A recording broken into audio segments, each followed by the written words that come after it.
नमस्कार दोस्तों, हमारे देश के जेम रतन टाटा साहब हमारे बीच नहीं रहे और यकीन मानिए उनके जाने के बाद हमारे देश के लगभग सारे लोगों को कुछ पर्सनल लॉस जैसा फील हो रहा है। उन्होंने अपने जीवन में बहुत कुछ चीजें देखी है और उन्होंने हमारे देश के लिए बहुत कुछ दिया भी है। वो मानवता का एक बहुत बड़े एग्जाम्पल थे। कुछ दिन पहले की बात है, उनका तबीयत अचानक से खराब हो गया था और उसके बाद उन्हें मुंबई के एक हॉस्पिटल में भर्ती किया गया था। उसके बाद 9 अक्टूबर को उनकी मौत होने की खबर सामने आती है। रतन टाटा साहब टाटा ग्रुप के चेयरमैन रह चुके हैं। हमारे देश के लगभग सभी लोग अपने जीवन में कभी न कभी एक बार टाटा ग्रुप से बनाए गए प्रोडक्ट को जरूर यूज किए होंगे, चाहे वो टाटा मोटर्स की कार हो। अगर आप फ्लाइंग करते हैं तो फ्लाइंग में एयर इंडिया जो है टाटा ग्रुप का ही पार्ट है।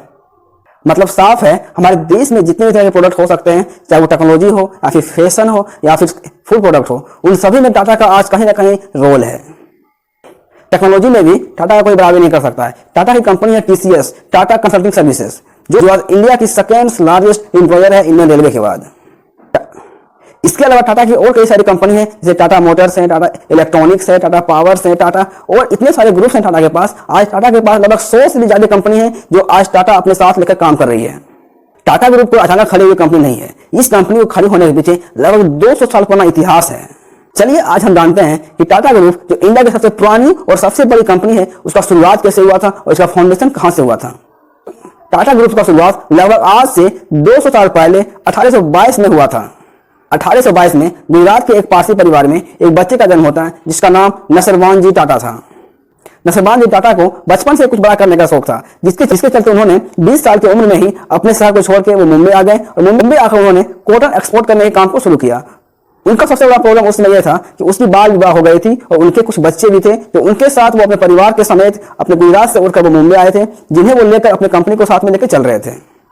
नसरवान जी टाटा को शुरू से ही पता था कि एजुकेशन हमारे बिजनेस के लिए काफी इंपॉर्टेंट है, इसीलिए उन्होंने अपने बेटे जमशेद जी टाटा को पढ़ाने के लिए कई सारे स्कूलिंग करवाई और उन्हें अच्छे से एजुकेशन देने के लिए प्रयास किया। जैसे ही जमशेद जी टाटा का एजुकेशन खत्म हुआ तो उन्होंने तुरंत ही अपने बिजनेस को टेक ओवर किया और उन्होंने फर्स्ट टाइम अपने बिजनेस को इंटरनेशनल लेवल पर एक्सपेंड करने के लिए 1859 में वो हांगकांग गए और वहां पर जाकर अपने ऑफिस को खोला ताकि वो दुनिया में कॉटन के बिजनेस को एक्सपेंड कर सके। उसके बाद उन्होंने धीरे धीरे इंडिया में आकर के भी कई सारे कॉटन के मिल्स को शुरू किया और वो फिर धीरे धीरे अपनी फैक्ट्री को आगे बढ़ाते चले गए। जमशेद जी टाटा ने ही इंडिया की सबसे पहली 5 स्टार होटल ताज का शुरू किया था, जिसके अंदर फर्स्ट टाइम इलेक्ट्रिसिटी प्रेजेंट था। 1904 में जमशेद जी टाटा का निधन हो गया। जैसे ही उनका निधन हुआ तो उनके पीछे उन्होंने अपना एक अलग सा पहचान छोड़ दिया, जो उस समय पूरे देश में उनका बराबरी करना काफी मुश्किल था। जमशेद जी टाटा की मृत्यु के बाद उनके बेटे दोराब जी टाटा ने उसके बिजनेस को संभाला और फिर उन्हें अच्छे तरीके से एक्सपेंड करना शुरू किया।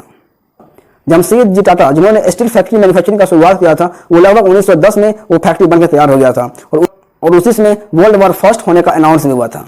जब 1914 में वर्ल्ड वॉर फर्स्ट शुरू हुआ था तो उस समय ब्रिटिश गवर्नमेंट ने टाटा स्टील से स्टील खरीदकर अपने युद्ध में होने वाले सामानों का उपयोग कर रहे थे, जैसे वो युद्ध में होने वाले टैंक्स हो या फिर वहां पे गन्स हो। इन सब चीजों में टाटा स्टील का काफी हाई अमाउंट में यूज किया जा रहा था, जिसके चलते उस समय टाटा स्टील दुनिया का सबसे बड़ा स्टील मैन्युफैक्चरर बन गया था और वो पूरी दुनिया को स्टील सप्लाई कर रहा था।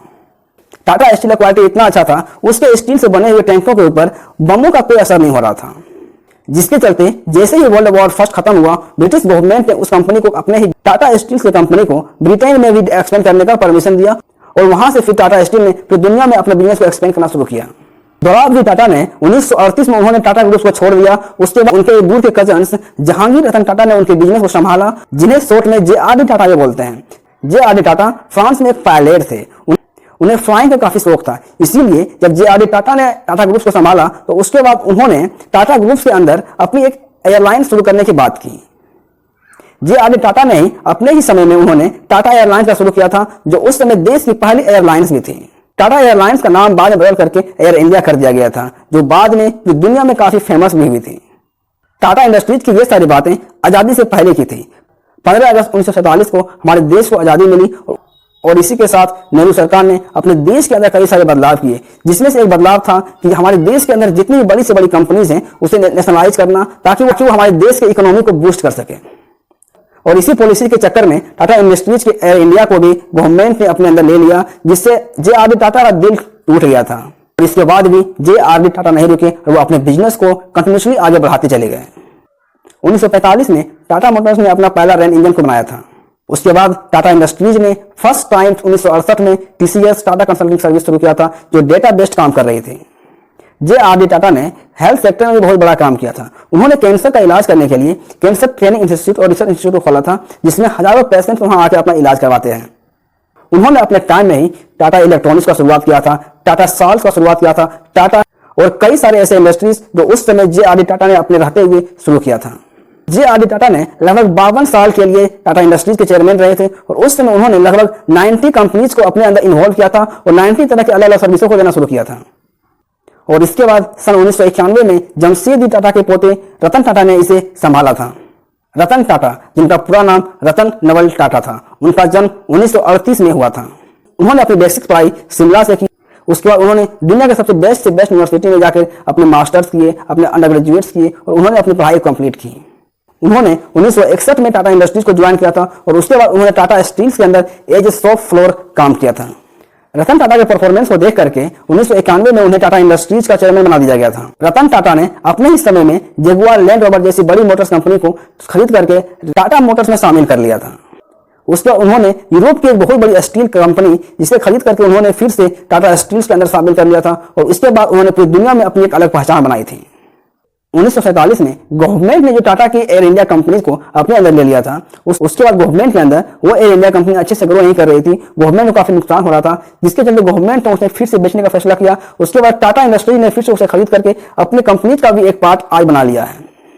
रतन टाटा की महानता की एक और कहानी है, जिसके चलते उन्होंने अपने कंपनीज के अंदर से नैनो कार का डिजाइन किया था।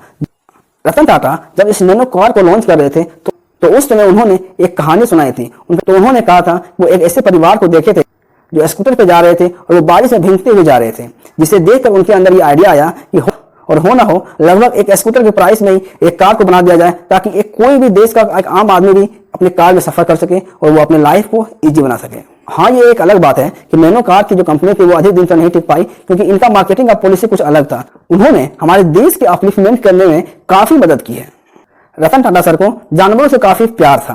वो बरसात के समय अपने हेडक्वार्टर्स को, अपने ऑफिस को पूरी तरह से खोल देते थे, जिसके चलते स्ट्रीट डॉग्स जो बरसात में यहाँ वहां भीगते होते थे वो आके उनके ऑफिस में आके रुक सके और आराम से अपने बरसात काल को बिता सके। जब रतन टाटा सर का देहांत हुआ तो उस समय पूरा देश शोकाकुल था, क्योंकि उनका देहांत हमारे देश की एक बहुत बड़ी क्षति है जो शायद कभी पूरी नहीं की जा सकती। उन्होंने अपने जीवन काल के जर्नी से यह बात तो सिद्ध कर दिया कि जिसके भी अंदर पैशन, डेडिकेशन और स्किल है वो इस समय कुछ भी कर सकता है।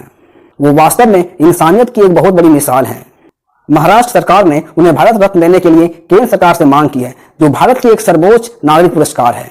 आप इस बारे में क्या सोचते हैं? आपके कमेंट बॉक्स में जरूर दें। अगर आप इस चैनल पर नए हैं तो चैनल को सब्सक्राइब करें और अपने दोस्तों के साथ जरूर शेयर करें। धन्यवाद।